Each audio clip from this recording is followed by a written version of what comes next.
Channel open. Welcome back to WeeklyTrek, a proud member of the Tricorder Transmissions Podcast Network and presented in partnership with TrekCore.com. I am your host, Alex Perry. What's today's date? The date.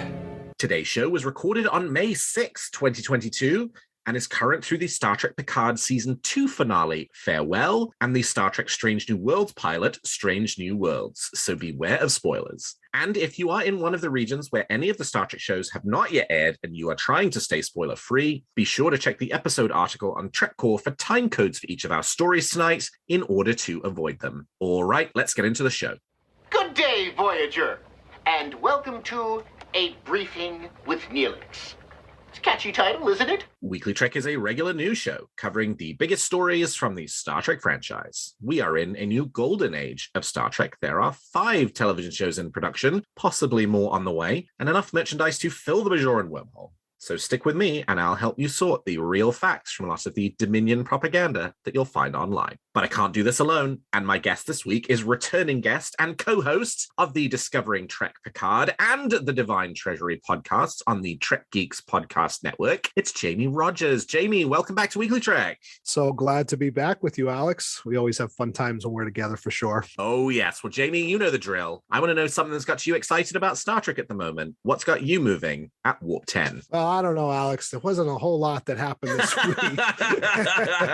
Yeah, it's not like there aren't 17,000 things to choose from. I know. Obviously, what's exciting to me right now is Strange New Worlds. And, I just like you, obviously, I was able to see a good portion of this first season. And, I really think it's your perfect show to bridge that gap between old school fans of the original series with the modern fan, but also kind of be relatable and, possess enough substance to really not play down to somebody who's coming to Star Trek for the first time. And like we've seen, in some of these episodes, I really think it's this perfect recipe of episodic television that I've ever seen. It gives you that one episode, that self-contained storyline, but it's really mixing in some great character growth and development on a weekly basis. And, it kind of reminds me a little bit of TNG as well, where, we used to always say like, oh, this is a Troy episode or this is a Worf episode. We're kind of seeing this with Strange New World, like, oh, this is an Ahoria episode, or this is a Chapel episode. Like, I just think they figured out the perfect recipe on how to do episodic television. I'm so excited about it. Yeah, and the reaction has been extremely, extremely positive from the critics, from the fans who've seen it. It just seems like,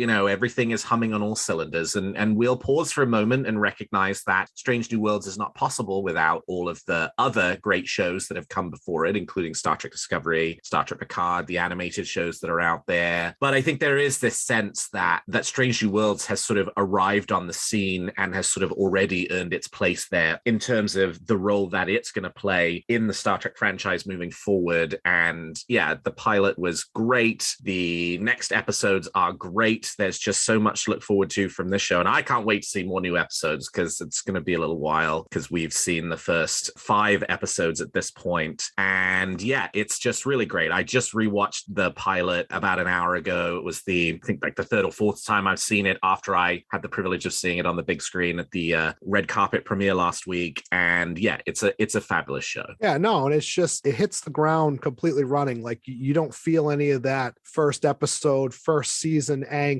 at all. It's firing on all cylinders. I mean, it looks amazing, looks gorgeous, and it's just like I said, I just love the storytelling. I really genuinely think they just figured out that perfect recipe on how to do episodic television. And to your point, it's like now I'm like, oh, I gotta wait to see episodes 6 through 10 now, but no, it's awesome for anybody that hasn't seen it yet. It's great. All right, well, let me tell you what I'm feeling good about Star Trek this week. So I'm going to take us from Strange New Worlds to Star Trek Picard, and the finale this week of season 2, Farewell, which I thought was really good, wrapped up a really nice season of Picard. For me, it was not a perfect season by any means, but I enjoyed it a whole hell of a lot. And in this episode particularly, the thing that I loved, LOVED, capital L, capital O, capital V, capital E, capital D, was the farewell scenes between Picard and Q right in the middle of the episode, in which Picard finally asks Q the question, like why me, right? Why have you been sort of part of my life for 30 years? You're an omnipotent being who could do whatever. And the response from Q, which is that it matters to me, and even gods have favorite, Jean-Luc, and you've always been one of mine. It is such a great and powerful scene that then goes out with that moment right at the end with the hug between Picard and Q, and then Q using that line right as he's about to snap himself out of existence, right? You know, sort of move on to whatever the great beyond is for the Q continuum, and uses that same line, the last line he used to Picard in All Good Things, see you out there. But now, where in All Good Things, see you out there was something that he was saying to Picard about, hey, I'm going out into this thing, which I already know and understand, and you don't, and you will come and find me. It's flipped this time, right? Because Q's going on an adventure that he does not know what lies on the other side for him, because he's about to die, and that's a new experience for the Q. And it's just so wonderfully, monumentally profound, with Jeff Russo's score that runs over the back of it. I've probably watched those scenes now 10 times. I've seen the episode 4 or 5 times. I've probably seen that scene like 15 times. I played the track, the specific cue that's on the season 2 soundtrack for that scene, probably 50 times by now. It has been the soundtrack to my day, so I've been in a really ragged emotional state. But I just thought it was so well done, and John Delancey's performance was incredible, and Sir Patrick Stewart's performance was incredible. And I cannot rave enough about those 5 minutes of television. They were sensational. Yeah, and I totally agree with you. And I've been saying this all season on Discovering Trek Picard that, you know, John Delancey, it looked like he has never even stopped acting, because he just kind of came right back in, and he's just firing on all cylinders. And then, you know, you put the two of them together. I agree with you. It was such a satisfying end of the season. For me, this season was like, I started out so high and I was, wow, this is going great. And then the middle of the season kind of waned a little bit for me. But you're absolutely right that we kind of saw a fitting conclusion to these characters. And, you know, you were wondering the whole season, like, okay, is Q the enemy? Is he his friend? Is he teaching him a lesson? Is he fighting against him? You know, and to see that, how that fitting conclusion kind of wraps itself up, and, you know, the genuine love between these two people, and it really transmitted on the screen for sure. Well, we have more Star Trek Picard to talk about in our news stories today. So with that, let's turn to the week's top stories. There's a war going on, and I'm a reporter. Well, with the exciting conclusion to Star Trek Picard's 2nd season, and all eyes now turning towards season 3, which is set to see the return of all 7 of the series' regular characters from Star Trek: The Next Generation, it seems that Star Trek Picard will be saying goodbye to a number of its cast members from the first 2 seasons. Santiago Cabrera, who played Cristobal Rios, will not be returning for season 3. His character elected, as we saw in the season finale of season 2 of Picard, to remain in the 21st century, and we learn that he died there much later in life. Cabrera joined the cast of The Flight Attendant at the same time that Picard season 3 was filming, so that definitely says almost certainly no Rios cameo. Alison Pill has also said that season 2 will be her last with Picard. The Dr. Jurati turned Jurati Borg or Borgatti Queen hybrid actress told MovieWeb in an interview that, quote, "I know that season 3 will be the end. I wasn't a part of season 3, so I don't have much to say about it in terms of spoilers. I will get to watch along with everybody else." But perhaps more surprisingly than Cabrera and Pill, whose character arcs seem to reach a natural conclusion with the end of season 2, Evan Evagora and Issa Briones have also taken to Instagram to announce that season 2 will be the end of their time on Picard. "I won't be back for season 3 of Picard, so to quote a mediocre band, thanks for all the memories," Elnor actor Evan Evagora wrote on Instagram, and Soji and Corey actress Issa Briones also wrote on Instagram to say that she was, quote, "very thankful for every part of this experience. Thanks for watching, friends. Farewell, Soji. This orchid is for you." Of the original Picard cast from the first season, that leaves just Michelle Hurd and Jerry Ryan, who have both confirmed they will be appearing in season 3 alongside the TNG cast. Jamie, what's your reaction to the news that a large part of the cast for Star Trek Picard will not be continuing into Star Trek Picard season 3? Well, I'm okay with it. You know, I really knew that this was inevitable. You know, it's funny that as I was watching season 2 unfold, before the announcement of the TNG cast reunion, I was thinking that the show was going to go two ways. Either they were going to leave us with this massive cliffhanger at the end of season 2, making season 2 and season 3 one continuous story, and these characters were going to continue on, or I thought that it was going to kind of wrap up at season 2 and they were going to kind of get rid of most of these characters. I kind of was feeling that way anyways. But of course, when Terry Matalas comes out and says it's one self-contained season, I really thought to myself, he's got something special in store for season 3. And I really knew at that point that a lot of these characters' stories were going to start getting wrapped up, especially Girardi and Rios. I mean, I think I saw that from the second he had such great chemistry with Teresa that I thought, he's going to be staying back in the past. So I wasn't surprised, and I like the direction that the show is going, and I really like the satisfying conclusion with some of these characters that we've grown to love over the last 2 seasons. Yeah, I mean, I have mixed emotions about this. I mean, certainly for characters like Alison Pill and Santiago Cabrera, right? For Rios and for Girardi, we saw the natural conclusion of their character arcs. We know where Girardi ends up. We know where Rios ends up. That's all fine and good at this point. The real place where I think maybe I'm a little more disappointed and would have liked to have seen sort of carry over into season 3 is Elnor, and would be Issa Briones in whatever kind of,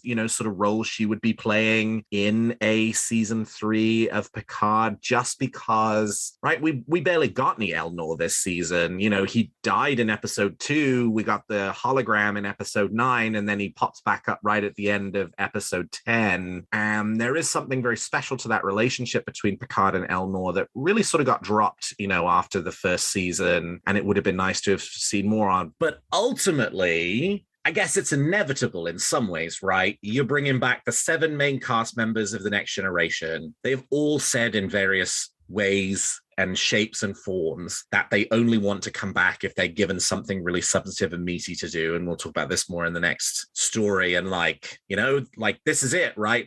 Come back and be in a full season's worth of this show, and that's how you get that. And unfortunately, that probably means there's just not enough time and not enough room for some of these sort of Picard original characters, which sucks, but is also understandable. Yeah, probably not enough room in the budget either. Yeah, right. But, yeah. These guys don't come cheap. Yeah. No, and I agree with you. I mean, I love the character development of Elnor and things like that. But I do agree that I think in season 3, it would be distracting to have Elnor there. I mean, let's face it. I mean, he's a cadet. He's on the Excelsior now, kind of, going off to do other things. I think to try to get his character in, I almost feel like it would be, when they kept trying to pigeonhole Worf in some of the last couple movies when he was on Deep Space Nine. It's like, to me, it would be kind of out of place. And I think it's true. He needs to go off and do his own thing. And I think it's a good send off for his character. As much as I love that development, I think it would distract from the main story. Well, what's also super interesting is the fact that Issa Briones is not in it makes me feel like, okay, well then I really have no idea what role Brent Spiner's playing in season 3 of Picard, right? Because we know he's not going to be Data, but if Issa Briones is not in it, then that tells me he's almost certainly also not playing Alton Inigo Sung from the season 1 finale of Picard. He's almost certainly not playing Adam Soong, because that guy's back in the 21st century. So who is he? I know. And it's funny because one of my predictions on Discovering Trek was that this whole time travel thing that they did in season 2 was going to correct the timeline and bring Data back. Yeah, that was right. That was actually one of my predictions, that, hey, maybe they're going to bring Data back and correct all the issues with Nemesis because they're back in time. So it is interesting, because that is just like you said, that you kind of can predict where everybody else is. If you read the novels, Worf was captain of the Enterprise, Geordi was kind of running Utopia Planitia and all this other stuff. But yeah, you really don't know where they're going to go with Brent Spiner, but he's such an incredible actor that they're going to find something for him to do, I'm sure. Yeah, right. Well, since we're talking about the big 7, let's transition into our next story, which is that at the Star Trek Strange New Worlds red carpet premiere last week, Star Trek franchise showrunner Alex Kurtzman spoke a little to TrekCore.com about Picard Picard season 3 and the decision to bring back the TNG cast. He said, quote, "When you take on Picard, the first thing you think is, I want to bring everybody back, right? Of course. But Patrick Stewart, and he really deserves the credit for this, equally wanted to bring everybody back, but I think was insistent from the beginning in saying that if we're going to do that, we have to earn it. We can't just drop that all at once. It won't land in the right way because there won't have been enough time to set up what had changed about Picard and what had changed about all the other characters in the intervening years." So I think we felt that by the time we got to season 3, now you're like, okay, we've established the world, we've established the characters, and it makes a lot of sense to bring them back, and we have a really good reason to bring them back. I mean, again, any story is always why. What's the why? And we finally found our why. And when asked to confirm what size the role of the TNG cast would have in season 3, Kurtzman responded that, quote, "They're not cameos, I assure everybody. They can just take that right off the plate." And Dr. Beverly Crusher actress Gates McFadden has also confirmed that her character will be appearing extensively in the 3rd season of Picard, when she tweeted this week that she had completed ADR, which is when actors re-loop their dialogue to account for any audio issues from when original filming took place on the set for the first 6 episodes of Picard season 3, which implies that Beverly Crusher has dialogue in the first 6 episodes of Picard season 3. Jamie, all right, we've talked about the season 1 and 2 characters, but now let's turn to the big 7, right? I know you're a big TNG guy. Tell me, how excited are you for the return of the TNG cast in season 3? Oh, I'm so excited, and it's hard for me to say I like Kurtzman's reasoning on this because, the heart in me, my emotional side wanted them to come back in season 1 of Picard. Right. I have to admit it, my heart wanted that. Yep. But my logical brain told me that it wouldn't have done these characters justice. It wouldn't have been the right send-off. And I really think that I agree with Kurtzman and Patrick Stewart's reasoning. They really needed to flesh out this Picard character. Yep. They really needed to develop him before bringing everybody else back. Because now that you got meat on the bone, I just think that the impact in our anticipation as fans is even greater now that we know this is the end. We know they're going to get the proper send off. And I think the excitement's built. If we had it in season 1, it wouldn't have landed the same way.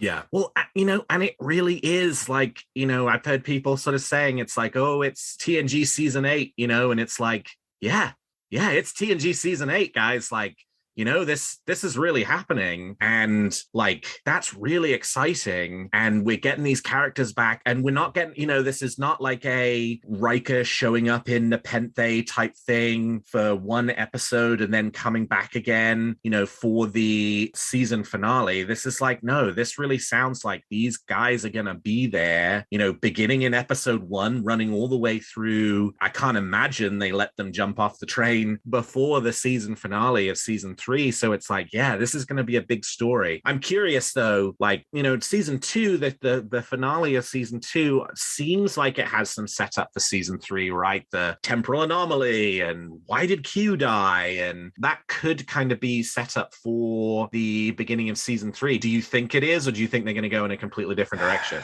I think it is, but I also think they're kind of trying to keep their cards close to the vest. Yeah, they're faking us out. Yeah, they're faking us out, and yeah, man, I keep playing through different scenarios in my head of what's going to happen. But what's interesting, I was just thinking about this as you were talking about this, the line that Zhaban said in season 1 when Picard, first kind of comes to the realization that like, oh, hey, I need to go on this adventure and go figure out what's going on. How Zhaban was like, oh, we need to call the old gang back. We need to get Geordi and Worf, and it was kind of, you almost felt like a throwaway line, but you wonder if they kind of had the intention of bringing the cast back, even in that early incarnation of season 1, where they were going to kind of tease that and then say, we actually are going to bring them back for another adventure. So, I feel like it's going to be an adventure. That's what it's really going to come down to. And it's going to come down to Picard feeling like there's nobody else he can trust. Yeah, right. And he needs the companions that he trusts the most to accomplish this mission that's going to save the universe, obviously.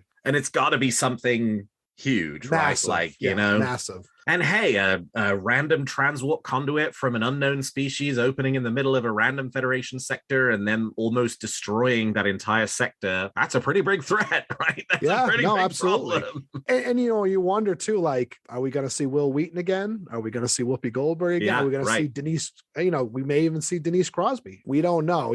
Those might be some of the surprises that we get in season 3. But no, I'm excited. I mean, I can't contain my excitement. Well, shifting gears to the new kid on the block and Star Trek Strange New Worlds, also at the red carpet premiere event for Strange New Worlds, series co-showrunner Henry Alonso Myers talked about the recent announcement that James T. Kirk would be appearing in the show's 2nd season. All that I can say is, you're a sci-fi fan. Put on your thinking hat, he said when asked about the character's appearance. There are lots of different ways we can meet this character, a lot of different ways. Some of them are obvious and some of them are less obvious. He went on to say, assume nothing. He is a guest on our series. He isn't important to our series. He has big roles on the series. Paul inhabits him wonderfully, but like I've said, we're not trying to change what our series is. Our series is the stories of Pike's Enterprise, you know what I mean? But like, Kirk was around back then, and it would probably be a mistake not to tell, look, you don't want to leave a story on the table, not telling interesting stories that haven't been told. We're telling stories about young Spock and young Uhura and young Chapel. At some point, you're going to have to wonder what happened with young Kirk. Jamie, we talked a little bit about the reaction to Strange New Worlds so far, so tell me, how are you feeling about the inclusion of James T. Kirk down the line in season 2? No, I mean, I'm definitely excited. It's funny because I was watching the first episode of Strange New Worlds, and when they said Lieutenant Kirk coming on board, I kind of got a little heart flutter, like, sure, are they actually going to do this? Episode 1, and of course it's funny because it's like his brother, which clearly they knew what they were doing, right? They knew everyone was going to go there, and they faked us all out. They faked us all out, and it was great. It was a great fake out. Obviously I want to make sure they do it right, and I don't want the appearance of James Kirk to detract from anything that this ensemble is doing, I just hope that they do it right. And I'm sure they will, because so far they haven't done very many things wrong, in my opinion, for the show. And I personally think they're going to try to incorporate him some way, like some joint mission. Right. The ship that he's on with Pike's crew, some joint mission where, I think Pike's going to be impressed with Kirk, almost like we kind of saw in the Kelvin timeline movies, that he's going to be impressed with him, how he handles the mission. And I think that Pike's going to try to become like that mentor to Kirk. And, especially as he's dealing with the trauma of these visions of, what's going to happen to him. Right. I think he's really going to look at Kirk as this person that he can groom to, eventually take command of the Enterprise. Yeah. I mean, when the Kirk news came out, what was it, a month ago now? And I think it was Jen Tift was my guest for that episode, and we were talking about the arrival of Kirk. And at that point in time, not having seen any Strange New Worlds and not having a sense of the vibe of the show and not having a sense of like sort of how the show was going to approach elements of kind of bringing in pieces of the original series, I was very much like, I don't know, man, I'm kind of skeptical about this, right? Like, not in any sort of big and serious way. I think I said in the episode I was really excited for it and excited to see how it kind of played out. But from that more sort of defensive stance of like, ooh, they better not screw this up, right? Like, that's a really big bat to swing. But now I feel quite differently about it. I mean, I'm actually really excited. I really genuinely am excited for them to lean into Kirk. I think that Henry Alonso Myers kind of, there were those conspiracy theories within the first like 3 hours of the news coming out that, oh, well, does this mean that Anson Mount's leaving his own show and they're going to transition over it to being the Kirk show and it's a bait and switch and it's not the story of Pike's Enterprise. It's actually the story of Pike's Enterprise for 10 episodes and then, it's Kirk's Enterprise for the rest of the time. All right, like that has now been officially put to bed, right? And it never should have been out there in the first place. It was a ridiculous notion, but it was one that some people had, and it's now one that's been confirmed not to be the case. This is the story of Pike's Enterprise, and it's very episodic. You can easily have Kirk come in for a solid 2-parter and then exit and go about his business and return in the series finale, whenever that is, to shake Pike's hand and take over command of the Enterprise. And that's kind of exciting, actually, right? Like, this sort of idea that, sure, for 1 or 2 episodes, let's go visit young Kirk at this point in his life and just get a little peek into what he was doing happening before the Enterprise, because we really don't know all that much outside of the incident that took place on the Farragut. We assume that he was captain of another ship before the Enterprise, because that's a real big ship to be a first-time captain in. Yep. Kelvin timeline notwithstanding. But, we really don't know all that much about him. So, let's do it, right? With the same sort of zhuzh and personality that Strange New Worlds has brought into the episodes that they've created and that we have seen today. Yeah, I'd love to see James T. Kirk in that context. But I will say this. I'm glad they're waiting till the second season to do it. Yes. I'm glad that they're letting this cast, this ensemble get its footing, get its ground, get solid before they're, because if they would have brought, like I said, obviously I got my hair stood up when I heard Lieutenant Kirk, but I want this crew to stand on its own, because once again, I go back to what I said at the beginning of this discussion. I think this is the perfect recipe for a Star Trek show. Yep. I really do. And I think this show is really going to go to places that some of the other shows haven't gone because they figured out the recipe. And, I don't want them to have to ride the coattails of bringing Kirk in, especially too early. Right. Yeah. It just wouldn't be good, right? That wouldn't be fun. And because that's where we would immediately go to, right? We would not then see anything else out there. But now these characters have the chance to live and to grow, and that includes legacy characters, right? Because it includes Spock and Uhura and a bunch of these other guys, but it's they're growing in their own way within this show. And then we'll do something fun in season 2 with James T. Kirk, and maybe that's I've speculated before that's going to be the season premiere, as sort of the big premiere episode for the season, and then hey, we're back to doing our usual thing and everybody's had a good time. Well, lastly, this week, Star Trek fans in the UK and Ireland finally have a definitive date for the launch of Paramount Plus in the two countries. Paramount Plus will arrive in the UK and Ireland on June 22nd, and along with it will come Star Trek Strange New Worlds. The streaming channel will be available as a standalone subscription or as part of your Sky package if you are a Sky customer. When the service finally gets online, it is expected to include Star Trek Strange New Worlds and to be the new home of Star Trek Discovery, though it is likely that Star Trek Picard and Lower Decks will remain on Amazon for the foreseeable future, and unclear whether Prodigy will appear there too, since it is now available in those countries through Nickelodeon. In addition to the UK, Paramount Global have confirmed that the service will launch before the end of this year in 60 more regions, and that includes Italy, Germany, France, Switzerland, and Austria. A launch in South Korea will happen by the end of May, and India is expected in 2023. So we finally are getting more assurity about when the service will launch outside of North America, Australia, Latin America, the few places available right now. And that's very exciting. Even though it comes after the premiere of Star Trek Strange New Worlds, this will be, once you've got Paramount Plus in your region, this will be the last time we have to worry about this. From now on, it'll all work the same way. Jamie, it's exciting to see Paramount Plus finally roll out internationally. And don't you think, it's easy for us, right? We live in the US. Spoiled. We have access to all of this stuff. It's, we never have to worry about this. And so it's, maybe we shouldn't be talking about this at all, but it is, wouldn't you agree? It's nice to see they're finally getting this sorted out. Absolutely. And we think about the Star Trek family. It is a worldwide brotherhood, a worldwide family. And I'm so thrilled that fans across the world are now going to be able to enjoy the same wonderful content that we've been spoiled with, here in the United States for the last few years.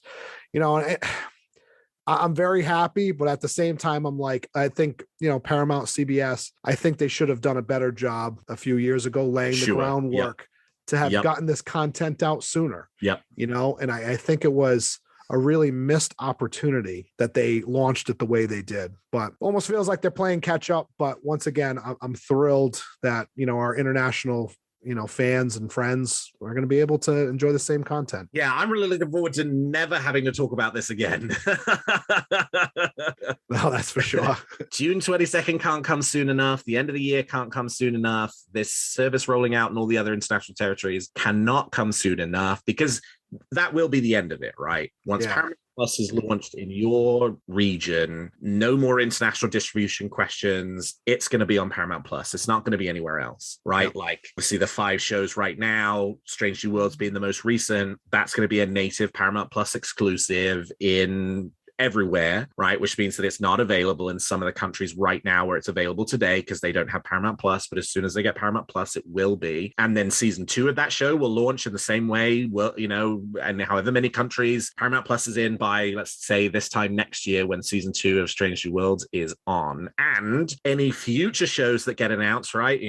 Alex Kurtzman, in one of his red carpet interviews, sort of said the 2 shows that were most under consideration right now are, no surprises, we've talked about them a bunch on this show, Section 31 and Starfleet Academy. If and when either of those shows or a different show moves forward, whatever it is that will ultimately replace Star Trek Picard now that has wrapped and, is in the process of moving off the production schedule, then that'll be a Paramount Plus, right? It's just going to be on Paramount Plus, and we don't have to talk about international distribution because, hey, if you're in the UK, where are you going to find it? You're going to find it on Paramount Plus, and you're going to find it hopefully within a few hours of it getting up in the US. And so, we will acknowledge, like, as you say, very capably, Paramount have done a god-awful job of getting us to this point. Just a really, really spitefully bad job in which they have royally pissed off like legions of international Star Trek fans in just the absolute worst way, and it was so unnecessary. But we might be near the end of this.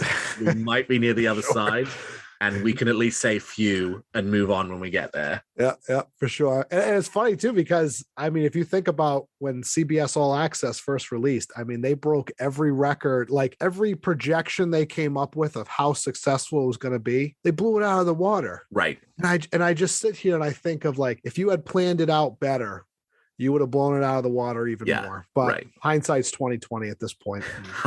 Hindsight's 2020. They're only a multi-billion-dollar corporation who couldn't figure it out.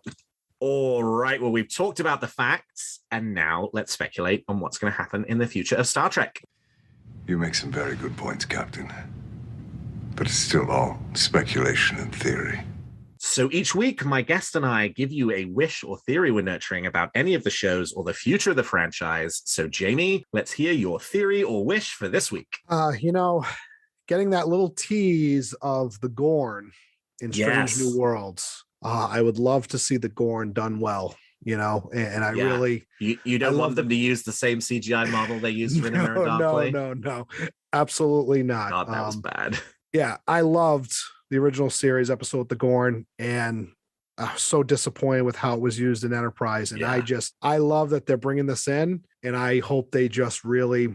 I want to see the ships. Yep. I want to see them do the characters. I want to see an episode where they're central in the episode, and so that's what I'm looking forward to and hoping that comes up. Yeah, we got at the red carpet last week. We got I don't think this made it into any of the segments that we published, but we got the chance to talk to Akiva Goldsman, co-showrunner for Star Trek Strange New Worlds, and huge Gorn fan, right? Like, he talked there were a bunch of references to the Gorn in Star Trek Picard season 1. We never saw him, but there were just these little Easter eggs in a few places. And Akiva talked about how it was because him and Michael Chabon were huge Gorn fans and like looked for any opportunity to like put in Gorn references, even though, one was not going to appear in Star Trek Picard season 1. So we kind of said to Akiva, it's like, you seem to have finally sort of realized your wish, right? And I think it's fair to say there is somewhat more sort of Gorn-ish content to come, knowing from the pilot that one of our main characters has a connection to that particular race. And, so we were like, you're responsible for this, right? And he sort of, admitted that, yes, that was his idea and, something he kind of really wanted to lean into. And I'm sure of it. I'm sure we're going to see one eventually. I mean, if you're going to, and let's just go off of that, right?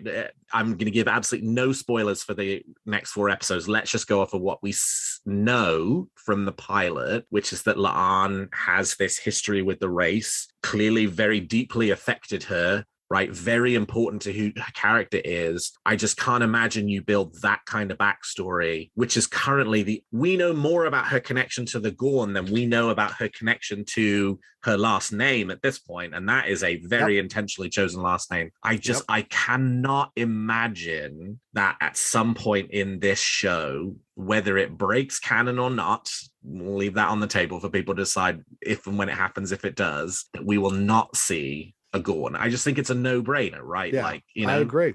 Otherwise, you are unnecessarily teasing your audience without kind of following through.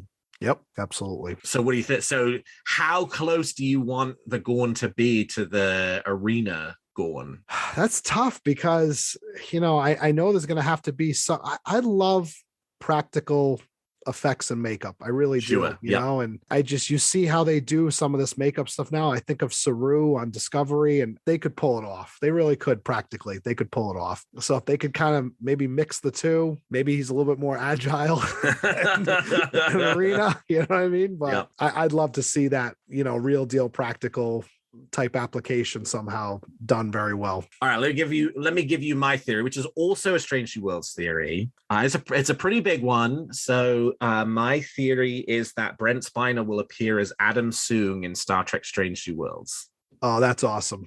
That's mind blown. So let me tell you why I think that ridiculous thing to be the case. So this week we got 2 distinctly different episodes of Star Trek, right? We got the season 2 finale for Star Trek Picard, and we got the pilot for Strange New Worlds. And there's almost nothing in common between those episodes, except for they both had references to the eugenics wars in some way, shape, or form, right? Adam Soong, after Corey has deleted all of his, database and all his life's work is destroyed, opens up a drawer and pulls out a file called Project Khan, right? And it cuts, and that's it. And there's no revisiting that, right? That's the last time you see Adam Soong. And then in Star Trek Strange New Worlds, as Pike is on the surface of Kylie 279, talking to them about how they're going to destroy each other, he's like, let me tell you about the history of my own world. And he tells a retcon, but it works within the context of Star Trek timeline for the 21st century, which has the eugenics wars being ahead of us and a precursor to World War III. He says that first it was known as the Second Civil War for the US, beginning with January the 6th, very political,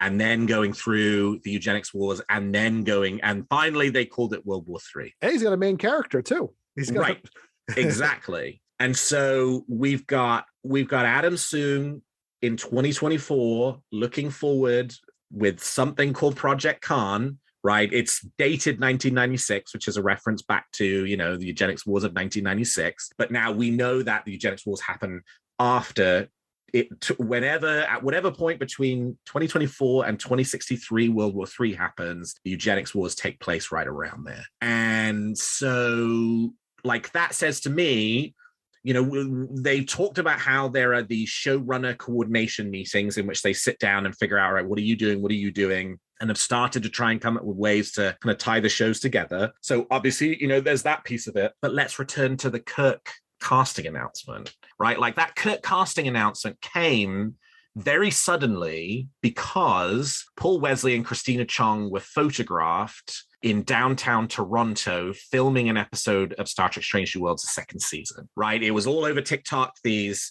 sort of pictures and short snippets of video that passersby had taken of them in Starfleet uniforms wandering the streets of Toronto being filmed. And obviously everybody's focused on that because that's Paul Wesley and he's playing James T. Kirk. But there were a couple of other pictures that were taken at the same time that don't have Christina Chong and Paul Wesley in them, but do have set dressing for whatever it was they were shooting. And there's 2 pieces to it. So one, there was a bus, a prison bus, and on the front of the prison bus, it said Illinois State Penitentiary, right? So it's clearly not meant to be there in Toronto, right?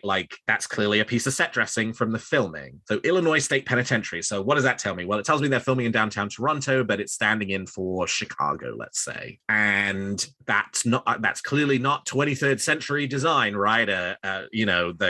A prison bus for the Illinois State Penitentiary. That's today-ish, right? Or near future. And then the other piece of evidence is there's another of the pictures that was going around it was one of the Strange New Worlds characters in the foreground. And then in the background, there was a sign on a glass door that said the Noonian Institute.